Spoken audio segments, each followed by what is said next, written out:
తెలంగాణ రాష్ట్ర సీఎం నిరుద్యోగులు ఏదైతే నిరసనలు, రాస్తారోకోలు, అలాగే నిరాహార దీక్షలు చేస్తున్నారో ఆ దీక్షలను అర్థం చేసుకొని వాళ్ళకు కాస్త టైం కేటాయించి వాళ్ళ సమస్యలు ఏంటివి, ఆ సమస్యల పరిష్కార మార్గాలు ఏంటివి అనేది వాళ్ళకి చెప్పడానికి ప్రయత్నించాల్సిన అవసరం ఉంది. కానీ ఇట్లనే నిరుద్యోగులను పట్టించుకోకపోతే నిరుద్యోగులు తిరిగి ఏకతాటి మీదకి వచ్చి ఉద్యమాలు మొదలు పెడితే రాష్ట్రంలోనే బందులు, రకరకాల ఇబ్బందులు, సామాన్య ప్రజలకు సైతం ఇబ్బందులు కలిగే అవకాశం ఉంది. సీఎం నిర్ణయం తీసుకోవాలి. ఇది రాష్ట్ర నిరుద్యోగుల సమస్య, రాష్ట్రంలో ఉన్న అందరూ నిరుద్యోగుల సమస్య. నిరుద్యోగులకు సరైన పరిష్కార మార్గం వెతికి వాళ్ళకు కరెక్ట్గా చూయించినట్లయితే ఖచ్చితంగా వాళ్ళు అభివృద్ధిలోకి వస్తారు.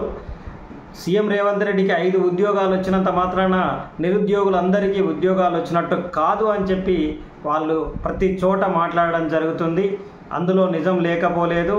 రేవంత్ రెడ్డికి మాత్రం 5 ఉద్యోగాలు మంచి మంత్రి పదవులను కేటాయించుకొని వాటితోని ఆడంబరాలు చేస్తూ సాధారణ పబ్లిక్తోని మొన్న ఒక గౌడ్తోని పరాచకాలు ఆడుతూ ఆయన జీవితాన్ని మాత్రం సాఫీగా సాగిస్తుండు.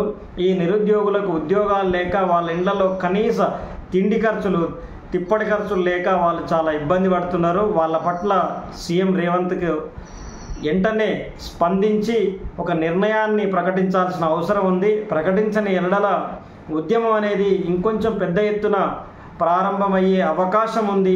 ఇది ముందస్తు హెచ్చరికగా సీఎం రేవంత్ రెడ్డికి సూచనాభిప్రాయం తెలియజేయడం జరుగుతుంది.